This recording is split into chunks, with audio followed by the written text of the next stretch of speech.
নমস্কার বন্ধুরা, আমি তুহিন আর আমার কিচেনে আপনাদের সবাইকে স্বাগত। আজকে আপনাদের জন্য নিয়ে এসেছি শীতকালীন স্পেশাল মানে উইন্টার স্পেশাল মূলো শাকের একটা রেসিপি। অনবদ্য একটা রেসিপি যেটাতে মশলা একদমই নেই বললে চলে, কিন্তু খেতে হবে দুর্দান্ত। আমাদের বাড়িতে মূলো শাক আসলে দুই ধরনের রান্না করা হয়। প্রথমটা যেটা আজকে আপনাদের করে দেখাবো, আরেকটা সেটা পরে একদিন দেখাবো। সেটা যদি দেখতে চান কমেন্ট করে জানাবেন, তবে দ্রুত আমি সেই রেসিপিটা নিয়ে আসবো আপনাদের কাছে। আর আজকের রেসিপি ভালো লাগলে অবশ্যই কিন্তু সাবস্ক্রাইব করে দেবেন। নতুন বন্ধুদের কিন্তু অনুরোধ রাখলাম। আর নোটিফিকেশান পাওয়ার জন্য কিন্তু বেল আইকন ক্লিক করে অল বাটনটা ক্লিক করতে হবে, তবেই কিন্তু আমার রেসিপি আপলোড হওয়ার সঙ্গে সঙ্গে সঙ্গে সঙ্গে আপনার কাছে চলে যাবে নোটিফিকেশান। চলুন রান্নায় ফেরা যাক। প্রথমে নিয়েছি এক বান্ডিল মূলো শাক। এখন মূলো শাকের দামটা একটু বেশি, এই মোটা বান্ডিলটার দাম নিয়েছে 20 টাকা। তবে আমার মনে হয়েছে এটা আমার কাজে লেগে যাবে 20 টাকায় অনেকটাই, কারণ এর গোড়ায় রয়েছে অনেক ছোট ছোট মূলো, যেটা দিয়ে আমি একটা রেসিপি দেখাবো। কী রেসিপি যদি জানতে চান তাহলে কিন্তু ওয়েট করতে হবে। আর এইটা দিয়ে রেসিপিটা আপনারা সত্যিই দেখতে চান কি না সেটাও কিন্তু আমাকে কিন্তু কমেন্ট করে জানাবেন, যে মূলো যে ছোটো ছোটো আছে সেটা দিয়ে কোনো রেসিপি দেখতে চান কি চান না। এইবার রান্নাটা শুরু করব। এইবার এই মূলো শাকের যে বাঁধনটা, সেই বাঁধনটা আমি ছুরি দিয়ে কেটে দেবো। আর নিচের যে মূলো আর ডাঁটার অংশটা সেটাকে একটুখানি বড় করে ছুরি দিয়ে কেটে সরিয়ে দেবো। আর এই নিচের অংশটা দিয়ে করব একটা স্পেশাল রেসিপি, একদমই আলাদা নিরামিষ রেসিপি করব। চলুন এইবার ওটা তো গেল অন্য দিনের বিষয়। আজকে মূলো শাকের রান্না কিভাবে করব চলুন দেখে নিই। আমি এক এক করে সব কটা শাক ওপর থেকে ছিঁড়ে নিয়েছি। যে কটা বাজে পাতা ছিল মানে হলুদ হয়ে গেছে বা পচে গেছে সেগুলো বাদ দিয়ে দিয়েছি, আর নিচের মূলের অংশটা ছিঁড়ে ছিঁড়ে সরিয়ে রেখেছি। দেখুন আমার শাক পুরোপুরি ছাড়ানো হয়ে গেছে আর মূলোটাও আলাদা করে নিয়েছি। এবার আমি শুধু শাকটা নেব এবং যতটা পারবো মিহি করে কুচিয়ে নেব। সেটা আর আমি অন ক্যামেরায় দেখালাম না, একদম আলাদা করে আরেকটু ভালো করে বেছে নেব। যদি পোকা বা কোনো পোকার ডিম থাকে সেই জন্য আর অন ক্যামেরা দেখাচ্ছি না, কারণ এর মধ্যে যদি কোনো ধরনের কোনো কিছু মানে ভুল করে থেকেও যায় আমার বাড়িতে আর কেউ খাবে না, তাই একটুখানি অফ ক্যামেরায় এটাকে পরিষ্কার করে নিচ্ছি। আপনারাও কিন্তু দেখে দেখে এগুলো পরিষ্কার করে নেবেন আর মিহি করে কেটে নেবেন। দেখুন মূলো শাকটা একদম কচি ডাঁটাসহ একদম মিহি করে কেটে নিয়েছি।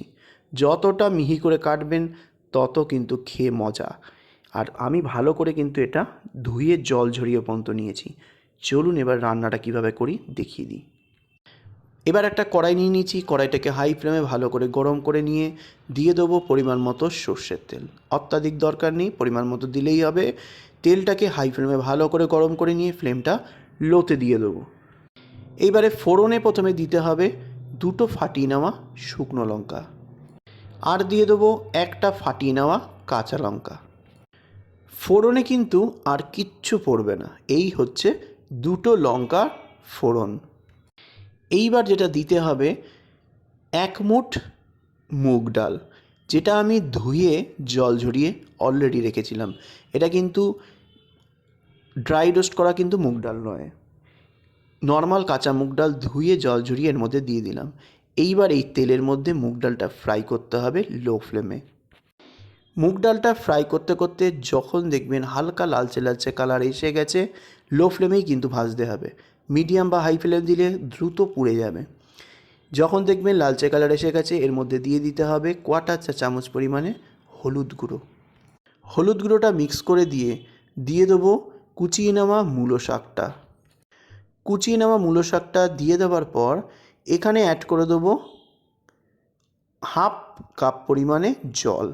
এখানে মূলো শাকের ডাঁটাও নরম হবে আর ডালটাও কিন্তু 80% নরম হতে হবে। মানে এমন ডাল হবে যাতে না গলে যায় আবার শক্ত থাকে। পরে দেখিয়ে দিচ্ছি কেমনভাবে রাখতে হবে। এইবার ওপর থেকে দিয়ে দেবো পরিমাণ মতো একটুখানি লবণ। অত্যাধিক দেবেন না, শাক তো এরকম ধরনের শাক ভাজা কমে একটুখানি হয়ে যায়, তখন কিন্তু নুন কাটা লাগে। লবণটা দিয়ে ঢাকা দিয়ে টানা 10 মিনিট কিন্তু লো ফ্লেমে বা মিডিয়াম ফ্লেমে রেখে দেবেন। মিডিয়াম ফ্লেমে রাখলেই ভালো।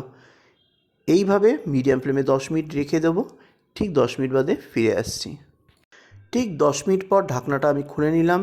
দেখুন মূলো শাকটা কিন্তু অনেকটা নরম হয়েছে। এইবার হাই ফ্লেমটাকে হাইতে দিয়ে খুন্তি দিয়ে ভালো করে সব কিছুকে ডাল আর শাকটাকে মিক্স করে দিতে হবে। এইবার মুগ ডালটা টিপে দেখতে হবে কতটা নরম হয়েছে। দেখুন তুলে আমি দেখছি, এক টেপাতেই যদি ভেঙে যায় বুঝবেন পারফেক্ট হয়েছে। দেখুন আমি কিন্তু মুগ ডালটা টিপে দেখাচ্ছি, ভেঙেও যাচ্ছে আবার কিন্তু গলে যাচ্ছে, কিন্তু সব গোটা গোটা আছে। এই রকমভাবে কিন্তু আপনাকে ডালটাকে রাখতে হবে, না হলে কিন্তু খেয়ে মজা পাবেন না গরম ভাতের পাতে। এইবার দিয়ে দেবো স্বাদ অনুযায়ী একটু চিনির গুঁড়ো। যেহেতু নিরামিষ রান্না একটুখানি টেস্ট ব্যালেন্স করার জন্য দিতেই হয়। হাই ফ্লেমে ফুটতে দিতে হবে যাতে ঝোলটা পুরো শুকিয়ে যায়, কারণ এটা ড্রাই ড্রাই ভাজা ভাজা হবে। এইবার একটু ঝোলটা টেস্ট করে দেখে নেবেন যে লবণ ঠিক আছে কি না। আমি একটুখানি টেস্ট করে দেখে নিলাম, লবণটা একটু কম লাগছে, তাই একটু লবণ ছড়িয়ে দিলাম, অত্যাধিক নয়, অল্প করে। আবারও একটুখানি ঢাকা দিয়ে রাখবো যাতে মূলোর ডাঁটাগুলো আরেকটু নরম হয়ে যায় এরকম। এইবার কিন্তু হাই ফ্লেমে এটাকে ঢাকা দিয়ে ফোটাতে হবে। ঠিক 5 মিনিট পর ঢাকনাটা আমি খুলে নিলাম। দেখুন ঢাকা দিয়ে খোলার পর এইবার দেখুন সুন্দরভাবে কিন্তু সব সুসিদ্ধ হয়ে গেছে। এইবার পুরোটাই হাই ফ্লেমে দিয়ে পুরো শুকিয়ে নিতে হবে, জল যতক্ষণ না শুকিয়ে যাচ্ছে। টানা 5 থেকে 7 মিনিট হাই ফ্লেমে ফুটিয়ে নেওয়ার পর আর ভালো করে ভেজে নেওয়ার পর পুরো শুকিয়ে গেছে আর ভাজা ভাজা হয়ে গেছে।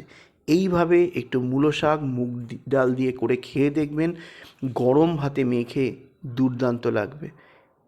আজ আসলাম, নেক্সট দিন আবার একটা ভালো ভিডিও নিয়ে আপনাদের সামনে তুলে ধরবো। নমস্কার।